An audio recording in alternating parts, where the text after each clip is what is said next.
Ilang taon na kayong mag-asawa ni paring Bert, pero hindi ka pa rin nagbabago. Napakaganda pa rin ang katawan mo. Dalagang-dalaga ka pa rin, Mari, kahit na may anak ka na. Binobola mo na naman ako, Justine. Hindi kita binobola. Kaya nga hindi ko mapigilan na panghinayangan yung nakaraan natin eh. Kung sana hindi ako umalis. Kung sana hindi ko pinili ang trabaho sa abroad at nanatili ako sa tabi mo, baka hanggang ngayon ay tayo pa rin. Baka nga tayo ang mag-asawa ngayon. Justine, kalimutan na lang natin ang nakaraan. Matagal na rin naman yun. May asawa na ako. Asawa na ako ng kaibigan mo. Hindi ba pwedeng dugtungan ng nakaraan, Mari? Pwede naman, di ba? Nang hindi nalalaman ni paring Bert. Matagal na rin siyang nasa abroad. Sigurado ako, matagal ka na rin nangungulila. Ako naman ang unang lalaki sa buhay mo, di ba? Kaya pwede ko naman sigurong punan ang pangangailangan mo habang wala ang asawa mo. Papayag ka ba? Pangako, Mari. Paliligayahin kita habang wala si paring Bert. Kailan ba nagiging mali ang nararamdaman ng ating puso? Kailan ba masasabing mali ang isang relasyon kung ito naman ang sinisigaw ng iyong puso? Ang kumpare ng asawa ko ay ang siyang unang lalaki sa buhay ko. Tama po, siya ang nakauna sa akin. At ngayong wala ang asawa ko, isang pagkakasala ang aking magagawa. Alam kong mali, pero kapag ang puso na pala ang nagdikta, mahirap na itong pigilan. Katulad na lamang ng nangyari sa akin ngayon. Ito po ang kwento ng buhay ko. Hayaan niyo kong ibahagi ang istorya ng aking buhay sa inyong lahat. Tawagin niyo na lang po ako sa pangalang Mela. Isang teacher sa elementary. Grade 1 ang mga batang tinuturuan ko. May anak na rin po ako na nasa edad 3 taon na binabantayan ng aking ina. Kasama namin si Mama Perla sa bahay. 26 years old na po ako. At alam kong sa edad kong ito ay aktibo pa rin ako pagdating sa kama. Kaya nga nang umalis ang aking mister, ay sobra talaga akong nangulila sa kanya. Matagal din akong nagtiis. Hanggang sa dumating ang time na bumigay ako sa kumpare niya. Si Bert ay nasa 30 years old na. Hindi sapat ang sinasahod ng asawa ko dito sa Pilipinas. Kaya naisipan niyang pumunta sa abroad bilang electrician. Mahal kasi ang sahod niya sa bansang Saudi kumpara sa sinasahod niya bilang lineman dito sa Pilipinas. Taga Visayas kami sa bandang norte ng Cebu. Hindi ko na lamang po babanggitin ang eksaktong lugar. Noong mga panahon na iyon, ay hindi ko maipagkakailang matindi ang pangangailangan ko bilang babae sa asawa ko. Bata pa ako at sabik ako. Hindi ako nahihiyang aminin yon sa inyo dahil yun ang totoong nangyari sa buhay ko. Opo, nagkasala ako sa asawa ko nang minsang natalo ako ng kahinaan ko. Nagkasala ako dahil mas nanaig sa akin ang pangungulila at karupukan. Sinubok po ako ng panahon na sadyang mapagbiro nang maging kapitbahay ko ang ex kong kumpare ng asawa ko. Labag sana sa loob ko na mangibang bansa ang asawa kong si Bert. Pero dahil sa marami kaming pagkakautang at hindi rin sapat ang kinikita ko bilang guro sa elementary, ay wala akong nagawa. Nagpapatayo kasi kami ng bahay. Hulugan pa namin, pati na rin yung lote. Ayoko kasing nakikituloy kami sa aking biyanan dahil nahihiya ako.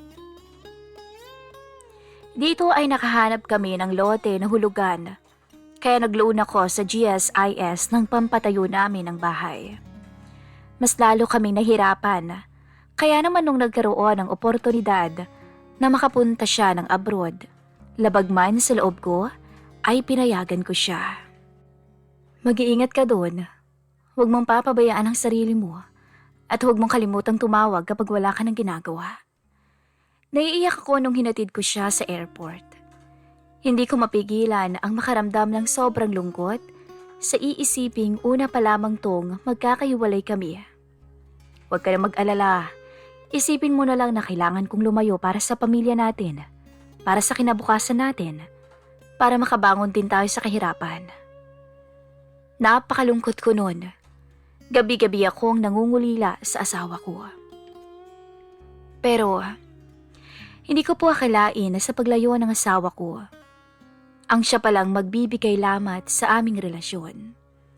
Sinubok ang katiting na katatagan na meron ako bilang asawa ni Bert at bilang babae. Higit po sa lahat, sinubok ang aking pagkatao. Sa pag-alis ng asawa ko, ay dito dumating ang kumpare niyang si Justine. Kakauwi lamang nito galing abroad. Kumpare ni Bert si Justine dahil inaanak ni Bert ang nag-iisang anak nito sa asawa niya. Hiwalay sila ng asawa niya. Matagal na ring panahon. Nasira sila dahil kumabit daw ang misis niya habang nasa abroad pa siya.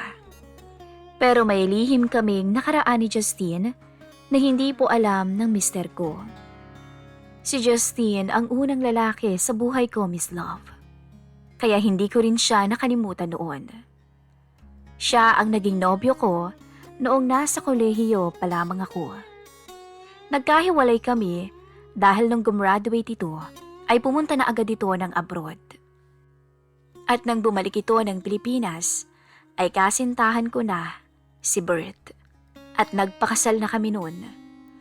Walang kaalam-alam si Bert na ang kumpare niyang si Justine ang unang lalaki sa buhay ko.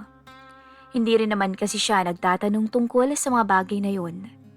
Hindi ko na rin naman sinabi sa mister ko dahil para sa akin ay matagal na iyong tapos. Pero ang inakala kong tapos na, Miss Love, ay madudugtungan pala ng hindi ko inaasahan. Madudugtungan ng isang pagkakamali, isang bawal na relasyon sa pagitan namin ni paring Justine. Dumating si paring Justine sa Pilipinas at nagkataong kapitbahay ko siya. May bahay kasing binenta na katabi lang din sa bahay namin. Binenta ng may-ari dahil lumipat na ito ng syudad at sakto ngang si Justine ang nakabili nun. Gulat na gulat pa ako nang makita ko siya isang Sabado sa bahay nila. Mela, kumusta ka na? Ikaw pala yung bagong lipat yan sa kabilang bahay? Okay lang naman ako, ikaw, kumusta? Napakalapad ng ngiti ni Justine sa tanong ko. Yung tipong tila ba kay saya niyang makita ako. Heto, nagiging inatay, ina at itay sa aking anak. Iniwan ako ni Carol eh. Eh bakit naman? Alam mo na, sumama sa ibang lalaki. Hindi nakatiis nung nasa abroad ako. Lumayas, tanga yung naipon namin na pampagawa sana ng bahay. Napakamot pa sa ulo si Justine. Nakaramdam ako ng awa sa ex ko. Para sa akin, hindi ko gagawin kay Bert ang ganoong bagay. Eh kayo ba ni paring Bert, kumusta kayo? Okay lang naman kami. Nasa abroad siya. Alam mo naman dito sa atin, ang liit-liit lang ng sinasahod at kulang pa sa pang-araw-araw na gastusin. Kaya nga saan ba ang punta mo? Sa palengke ka ba? Sumabay ka na sa akin. Sa palengke din ako pupunta. Mahirap pa namang makasakay dyan sa labasan. Sumabay nga ako kay Justine kasi totoong mahirap makasakay ng jeep. Marami namang dadaan pero siksikan lang talaga at punuan. May sasakyan naman si Justine kaya okay na rin na makisabay ako sa kanya. Hindi ko naman kailanman maisip o naisip na magkakasala ako kay Bert, na muling babalik ang damdamin ko kay Justine. Sa mga sumunod na araw ay palagi na kaming nag-uusap.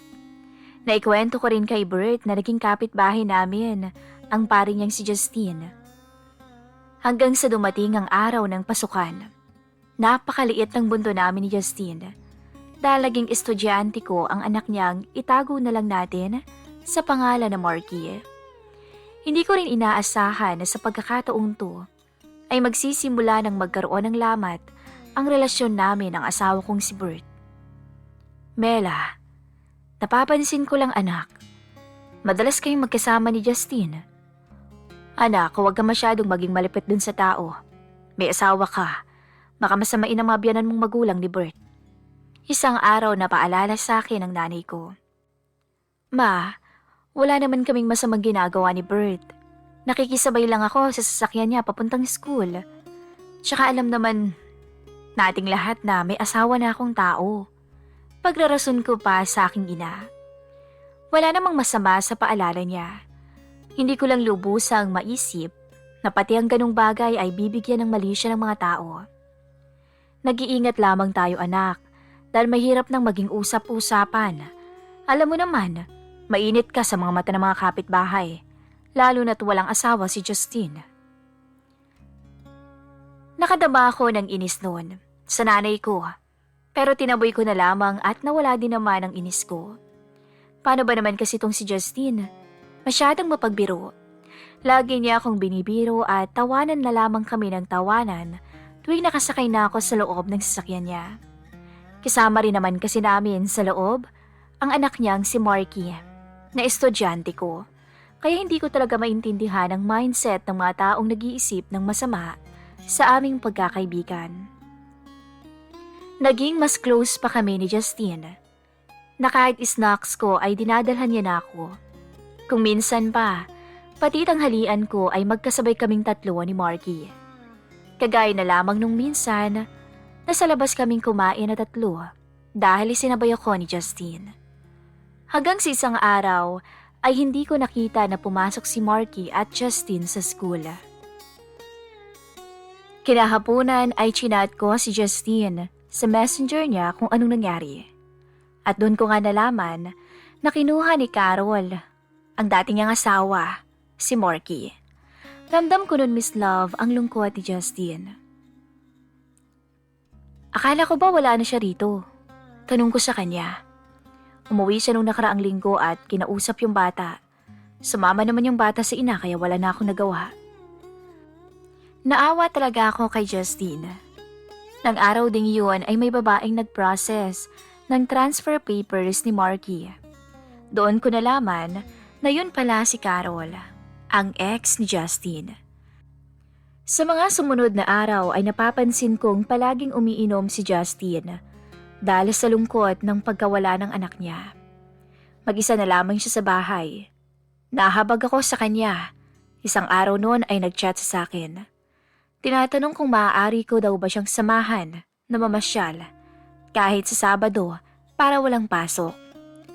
Hindi ko alam pero nakadama ko ng kakaiba sa paanyaya niyang iyon.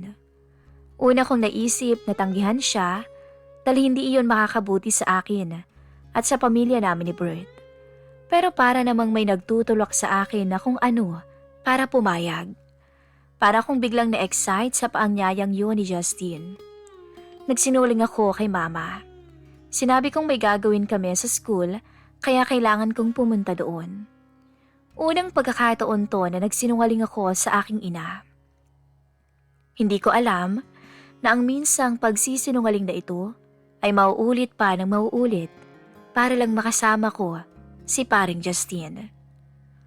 Teka, bakit mo ako dinala rito? Gulat na sabi ko nang dinala ko ni Justine sa isang lodging house na may medyo kalayuan sa bayan namin. Mela, sandali lang naman eh. Gusto lang talaga kitang makasama. Justine, asawa ko ng kumpare mo, ng kaibigan mo. Itatago naman natin to kay paring Bertie. Hindi naman niya malalaman yung tungkol sa bagay na to, Mela. Pero Justine, bulalas ko. At bigla ako nitong hinalikan sa labi. Hayaan mo na ako, Mela. Hayaan mo kong punan ang mga bagay na hindi mabibigay ng asawa mo dahil nasa abroad siya. Gusto kong tanggihan si Justine, pero hindi ko talaga maipagkakailang. Namimiss ko na ang ganitong bagay ng sobra-sobra, Miss Love. Miss na miss ko ng mayakap at mahalikan ng isang lalaki. At hindi ko akalain na mag-iinit ako nang halikan ako ni Justine. Namiss ko maranasan ng ganung bagay. Hindi ko naman inasahan na ang kumpare pa ni Bert na si Justine ang magbibigay sa akin ng ganito. Hindi ko inaasahan na ang pagkakaibigan at paglalapit naming dalawa ay humantong sa isang malaking pagkakasala sa asawa kong si Bert. Nauwi kami sa isang patagong relasyon na hindi ko inaasahan. Nagiging pansamantala ko siyang kaligayahan habang wala ang mister ko. Sa mga sumunod na araw ay grabe ang pag-iingat ko, pati na ng asawa ko sa chat. Ni hindi ko na binabanggit sa kanya si Justine para maiwasan naming mapag-usapan. Minsan ay nakukonsensya naman ako, pero mas nananaig talaga ang makamundong paghatak sa akin ng tawag ng pangangailangan at init ng aking katawan. Nang mga oras na iyon, hindi ko na alam kung paano ko puputulin ang ugnayan namin ni Justine. Hanggang isang araw, malakas ang buhos ng ulan sa school kaya't na-stranded ako. Gabi na ay hindi pa ako nakauwi, kaya sinundo na ako ni Justine sa classroom. Dito ay may nangyari sa amin. At habang pauwi kami, dumaan pa kami saglit sa isang hotel na nasa bayan lang din namin. Hindi ko alam na nakita pala kami ng kaibigan ni na Bert at Justine habang pumapasok sa hotel. 2 oras lang naman kami doon at pagkatapos ay umuwi din kami kaagad. Pero as usual, may nangyari sa amin sa hotel na iyon. Si Justine ang nagsundo sa'yo sa paaralan, Mela? Tanong sa akin ni Mama. Parang may kakaiba sa boses niya. Tila nanunumbat. Oo ma, kasi ang lakas ng ulan at wala akong masakyan pa uwi. Kaya kanya susunduin ang sadya sa paaralan? Hoy Mela, tigil-tigilan mo ako sa kasinungalingan mo anak. Naman, ano bang pinagsasabi mo? Napapailing na lamang si Mama sa akin, pero tinatanggi ko talaga ang mga sinasabi niya. Anak kita Mela, kaya kilala kita. Kung kailan ka nagsisinungaling, at kailan ka nagsasabi ng totoo? Ma, wala nga kaming relasyon ni Justine. Pagtatanggi ko pa. Amoy lalaki ka, Mela. Gusto mo pa bang isa-isahin ko sa'yo ang mga palatandaan na kabit mo ang Justine na yan, Mela? Napakabait ang asawa mong si Bert. Nagtatrabaho siya para sa kinabukasan ng pamilya ninyo. Nagtitiis na malayo sa pamilya para sa magandang bukas niyo. Habang ikaw, kumakabit ka sa kumpare niya. Mela, hindi ako nagkulang sa pagsasabi sa'yo. At huwag mo akong masumbat-sumbatan balang araw. Na high blood na si Mama sa akin. Namumula siya sa galit habang ipinapamukha sa akin kung gaano ako kasamang asawa at babae. Guro ka, Mela. Teacher ka. Isa kang profesional. Saan mo ba nilagay ang utak mo, ha? Itigil mo na yung kalokohan mo bago pa masira ang pamilya mo. Huwag mong ipagpalit ang masayang pamilya na binuo niyo ni Bert sa isang panandaliang aliw lamang. Hiyang-hiya ko ng sobra sa mga sinabi sa akin ni Mama. Daig ko pa, Miss Love, ang sinampal sa mukha. Nakarating kay Bert ang istoryang kasama ko si Justine sa hotel at galit na galit ito sa akin. Napapaiyak na lamang ako nung sumbatan ako ng asawa ko. Wala naman kaming ginawa ni Justine, Bert Nagpunta lang kami sa hotel noon kasi nasira yung sasakyan niya. At napakalakas ng baha sa daan at basang-basa din ako. Pagrarason ko sa asawa ko. Dahil kahit kailan, hinding-hindi ko aaminin ang nagawa kong kasalanan sa kanya. Wala naman siyang ebidensya na nagkasala ako sa kanya. Naging malaking away po namin iyon ni Bert. At habang mag-aaway kaming dalawa, ay patuloy pa rin kami ni Justine sa pagkakasala sa bawal na relasyon. Kahit sa kotse, Miss Love, ay nagagawa na naming punan ang pangangailangan naming dalawa. At aaminin ko ng mga panahong yun ay sobra na akong na-addict sa kanya. Ika nga, masarap talaga ang bawal. Kaya uulit-ulitin mo kahit alam mong mali na. Hanggang sa isang araw ay may isang pangyayaring nagpatigil sa kalokohan namin ni Justin. Tumawag sa kanya ang asawa niyang si Carol dahil may sakit daw si Marky. Takot na takot ako noon at napapraning. Naiisip kong ito na marahil ang karma namin sa ginagawa naming pagtataksil. Nagkasakit ang anak niyang si Marky. Awang-awa ko nun sa bata kasi napamahal na rin naman sa akin to. Napilitan si Justin na puntahan sina Carol at Marky sa Bohol. Hanggang sa lumipas ang ilang linggo na wala akong balita sa kanya. Isang araw, nagulat na lamang kung bumalik na si Justin sa bahay nila. Pero kasama na niya si Carol. Nagkabalikan ang mag-asawa. Masakit ang nakikita ko nung una, pero nilabanan ko ang bugso ng damdamin ko. Pero isang araw, hindi na namin napigilan ni Justin na magkita sa hotel na lagi naming pinupuntahan tuwing Sabado. Napilitan lamang kong balikan si Carol, Mela, para sa anak namin. Justin, baka ang pangyayaring to sinadya ng Diyos para matigil na tayo sa masamang bagay na ginagawa natin. Maghiwalay na tayong dalawa. Ayusin natin ang pamilya natin. Hindi ako papayag. Mahal kita, Mare. Mela, alam mo yan. Ako ang unang lalaki sa buhay mo. Alam mo bang napakasayo ka na bumalik ka sa akin? Tama na, Justine.